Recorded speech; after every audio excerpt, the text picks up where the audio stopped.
Okay guys, this is Mrs. Dieterle, and before we leave perimeter for a while, I thought you might be wondering why it's so important that we need to know perimeter. Why? What in the world? How will I ever use perimeter? Tell me why it's important to me. Let's find out. In this first example, we have a picture of an area where we wanted to lay grass seed down. And in order to do that, or actually before we did that, we needed to lay a sprinkler system down, just a temporary one, to keep the grass wet or the seed wet as it grows. So we needed to know and measure the perimeter of this area. We needed to know just what the lengths were of all these sections so that when we got to the store, we would know just how much PVC pipe we were going to need. One example of needing to know perimeter. Here we have a picture hanging on a wall. It looks nice. It's very clean. I like it. But some people like to have a frame.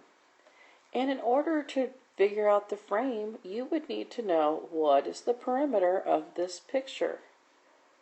Once I measure the perimeter, I could go to a frame shop and say, this is the size I need.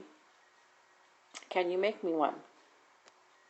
And they would say yes. And here we have it, a framed canvas print. What about a football field? Think about the chalk lines.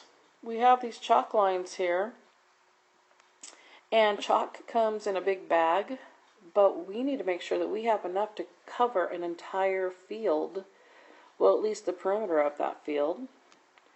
So we would need to know the edge all the way around. That's the perimeter. And then we have a bunch more perimeters on this field. So we would have to take all those measurements, add them up, and make sure that we have purchased enough chalk in order to cover that. I think most of you can appreciate this next example. In this case, the perimeter is the fence around the yard. Why is that important? A couple of things. One, we would need to know the measurement of this entire yard so that we could purchase enough wood to build the fence. But possibly the most important thing would be to keep these two cute guys very safe. We wouldn't want them running out in the street or getting hurt, and we wouldn't want them being taken by anybody else. So it's important to know the perimeter of this yard in order to build the fence to keep them safe. And just for fun, I thought I'd throw in this picture from our latest trip to the Discovery Center, because in the background of these two crazy guys, we have a couple of examples of perimeter. One is this door.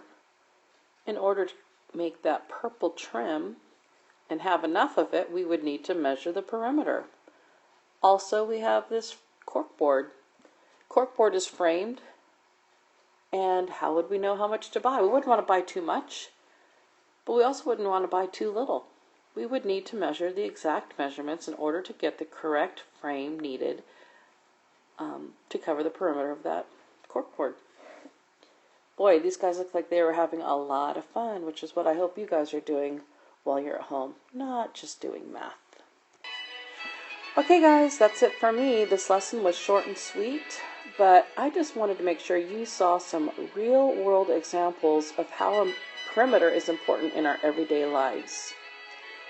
Perimeter, it's all around us.